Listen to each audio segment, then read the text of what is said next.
যুক্তির খাতিরে ধরে নিলাম, আপনি যদি একবার বলেও ফেলেন তবে আমি আজিজুর মাসলা দিয়ে যাচ্ছি, যেহেতু আপনি বলছেন মুখে, আমাদের ইমানের সম্পর্ক হচ্ছে কলবের সাথে। ইমানের সম্পর্ক কিসের সাথে? জোরে বলুন। কলব বোঝেন? কলব বোঝেন? আমাদেরকে ফেরে দেখাচ্ছি, এই বাম স্তনের দুধের নিচে এই জায়গাটা হলো কলব, এর সাথে ইমানের সম্পর্ক। কেন?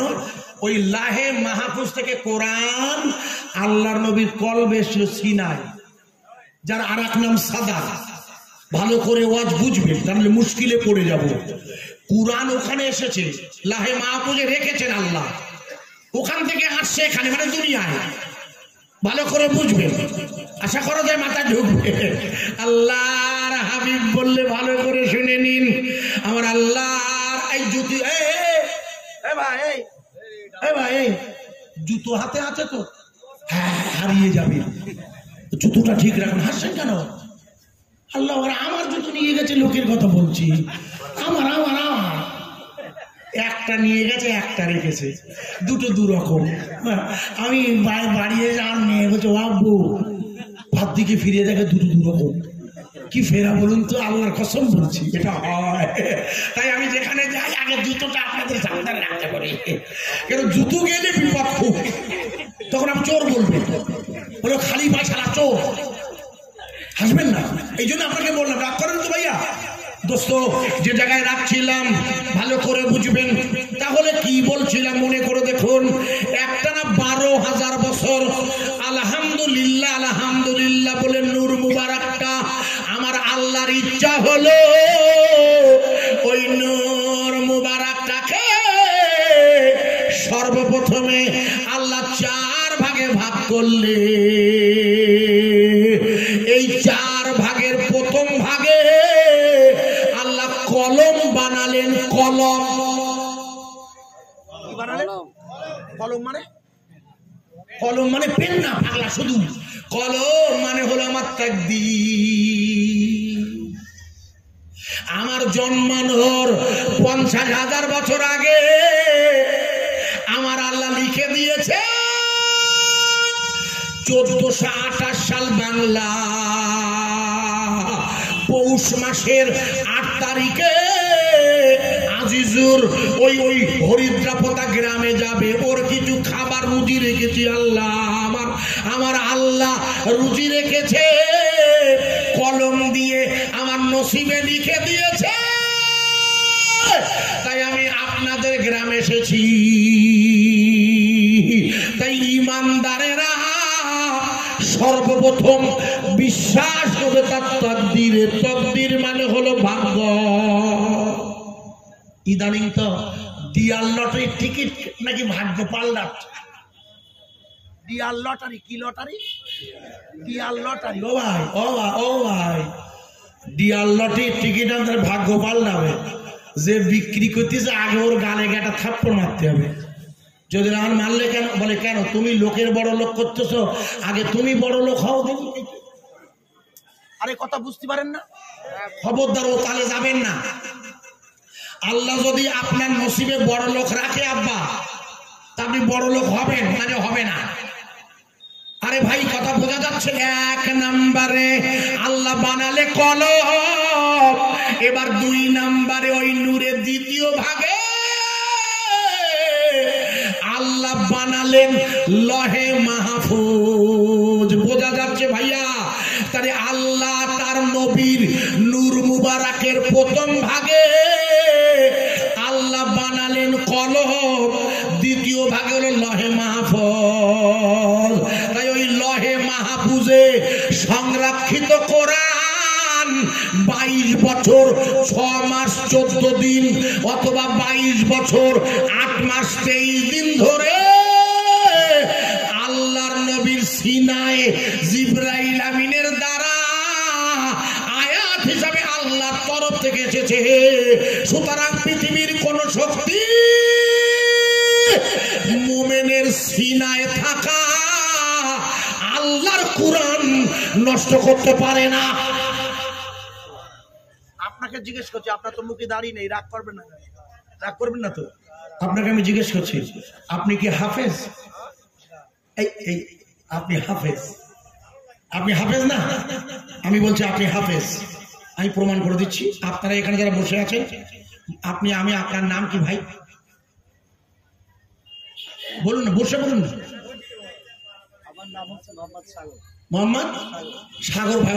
আপনি আমাদের পার্টি তো, ভালো হয়েছে, বসুন। সাগর ভাই, আপনিও নিশ্চয় হাফেজ না নাকি? আমি বলছি আপনিও হাফেজ। দেখুন তো, বিসমিল্লাহির রহমানির রহিম, এটা মুখস্থ আছে নেই? তা আপনি সূরা ফাতিহা মুখস্থ আছে, তা আপনি সূরা ফাতিহার হাফেজ না? পাগল।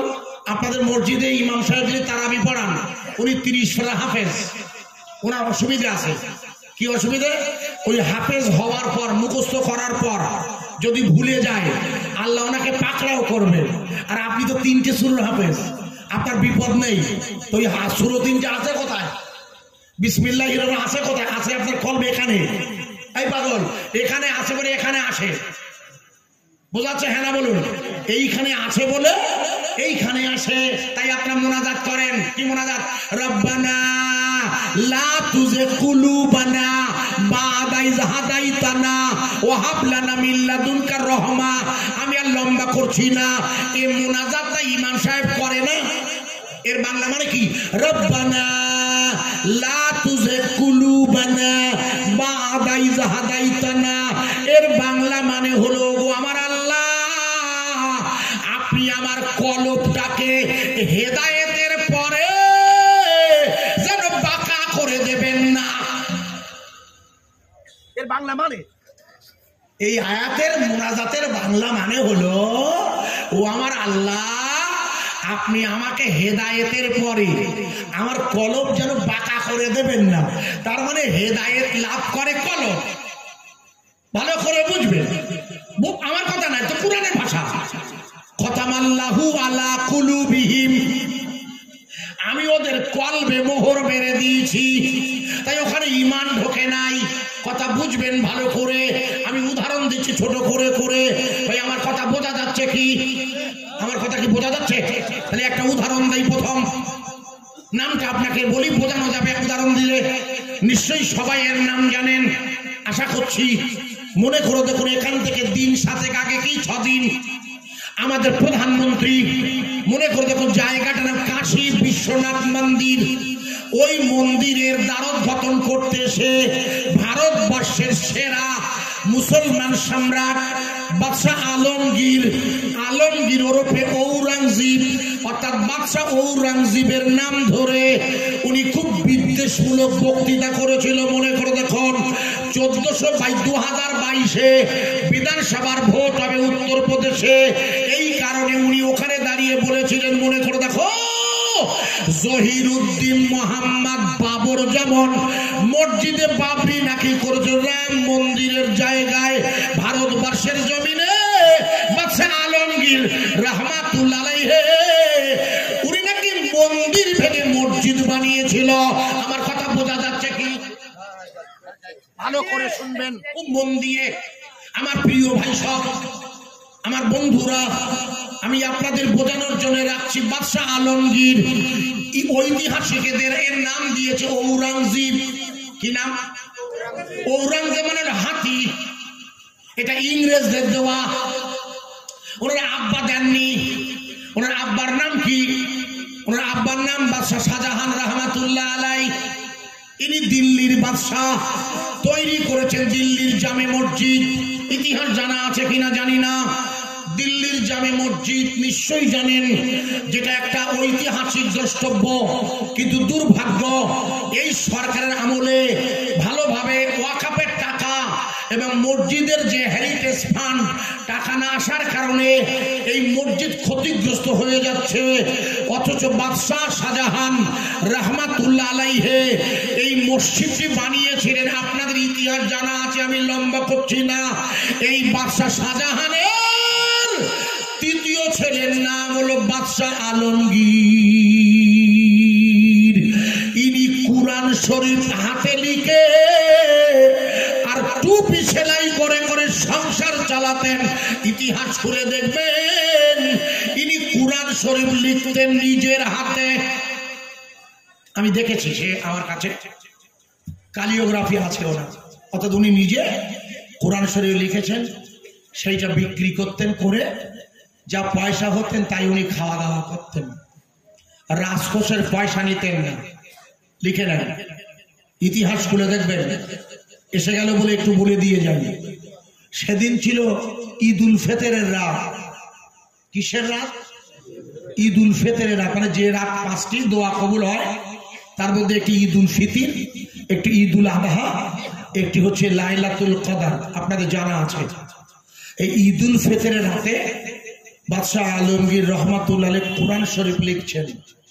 পাশে বসে আছে ওনার একমাত্র ছেলে, নাম হলো তার মোহাম্মদ। ছেলেটার নাম মোহাম্মদ। বলছে, আব্বা আগামীকাল সকালবেলা ঈদ হবে, আপনি এখনো আমার ঈদের জামা কিনে দিলেন না। আমার চাচা দারা, আমার চাচা মুরা, আমার চাচা সুজার ছেলে মেয়েরা ঈদের নতুন জামা কিনেছে, আপনি আমাকে এখনো ঈদের জামা কিনে দেবেন না? আমার কথা বোঝা যাচ্ছে ভাই? উনি কিন্তু দেশের সম্রাট বাদশাহ আলমগীর, তিনি তার ছেলের ঈদের জামা দিতে পারেনি। উনি বলছেন, খোকা তুমি চিন্তা করো না, আগামীকাল সকালবেলা আমি যে কোরআন শরীফটা লিখছি এটা একেবারে শেষে চলে এসেছি।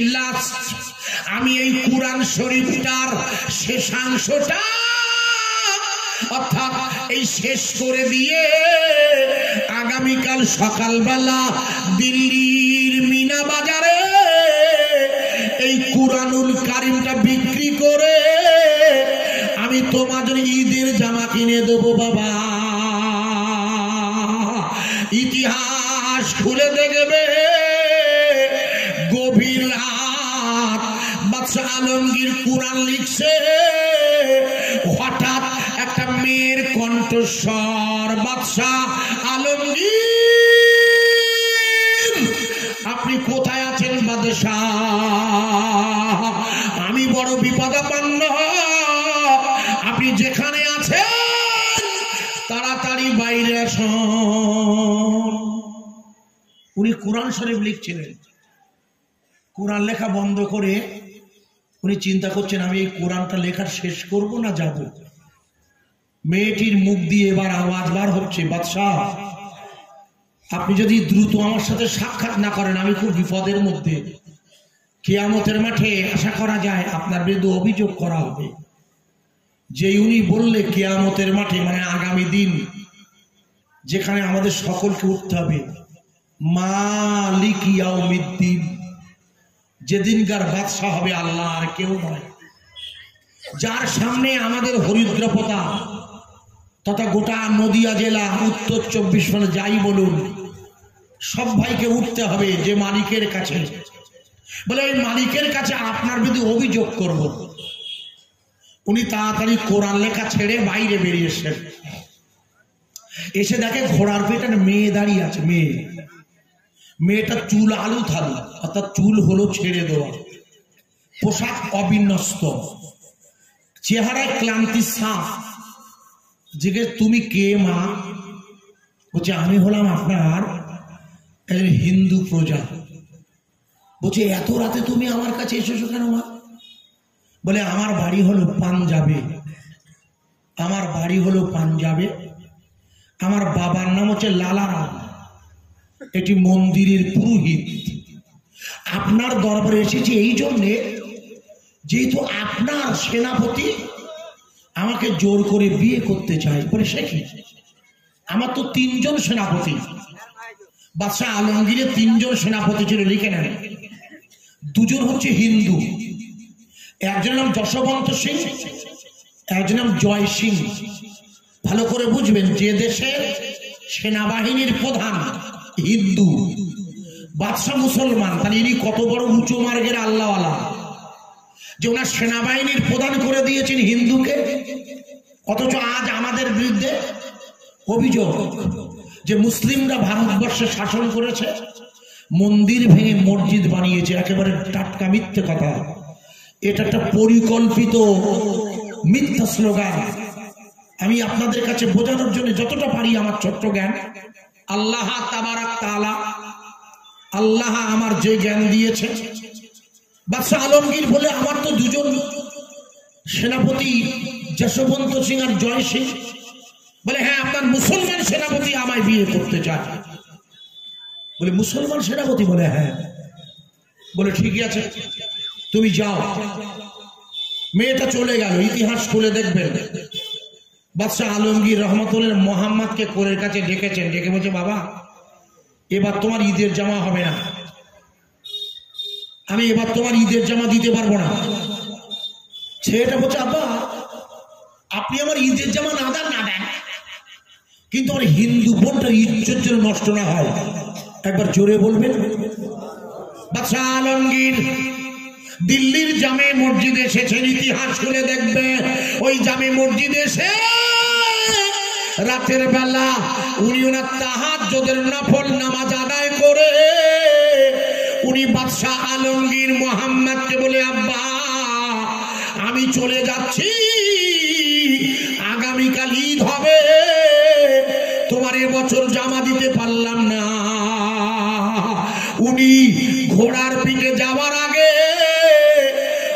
ওই দিল্লির জামে মসজিদের যে আপনারা দেখেছেন ওটার যে সিঁড়ি আছে, সিঁড়ির নিচে মাটি আর বালি গায়ে লাগিয়ে ছদ্মবেশে উনি রওনা হয়েছেন ঘোড়ায় চেপে। যেতে যেতে যেতে যেতে যেতে যেতে উনি পৌঁছে গিয়েছেন বাদশাহ আলমগীর। সকাল বেলা, রাত সকাল হয়েছে, রাস্তা দিয়ে যেতে যেতে রাস্তায় ঈদের নামাজ শুরু হয়েছে দেখে উনি ঈদের নামাজ পড়ে নিয়ে এবার সোজা যাচ্ছেন পাঞ্জাবের দিকে। সন্ধ্যা হব ওই পাঞ্জাবের যেখানে পৌঁছে যাবার কথা উনি পৌঁছে গিয়েছে, দেখে ঘোড়ায় চড়ে সত্যি সত্যি মুসলমান সেনাপতি বিয়ে করতে আসে। উনি কোলের কাছে গিয়ে হাত থেকে তলোয়ার বার করেছে। বেয়াদব, এত বড় স্পর্ধা, তুমি আমার রাজত্বে এক মুসলমান নারীকে জোর করে বিয়ে করতে চাও? বলছে বাদশাহ আপনি? বলছে তুমি এটা করেছো? বলে হ্যাঁ। বলে যাও, ওই মেয়েটার কাছে গিয়ে ক্ষমা চাও, যাও। বাদশাহ আলমগীর ধমক দিয়ে দিলেন। ইতিহাস খুলে দেখবেন, খুব ভালো করে ওয়াজ বুঝবেন। আমি একটা আয়াত এনেছিলাম আপনাদের কাছে, সূরা ফাতিহা, আলহামদুলিল্লাহি রাব্বিল আলামিন। সকল প্রশংসা ওই আল্লাহ যিনি বিশ্ব জগতের নিয়ন্তা। প্রশংসা হবে কার? আরে জোরে বলুন, কোন আল্লাহ? যিনি এই বিশ্ব জগতের সৃষ্টিকর্তা। কোন আল্লাহ? বাদশাহ আলমগীর বললেন যাও, তুমি সবাই মেয়েটির কাছে যাও, গিয়ে তুমি ক্ষমা চেয়ে না। মেয়েটি যদি তোমায় ক্ষমা না করে তাহলে আমি তোমায় কিছু করতে পারবো।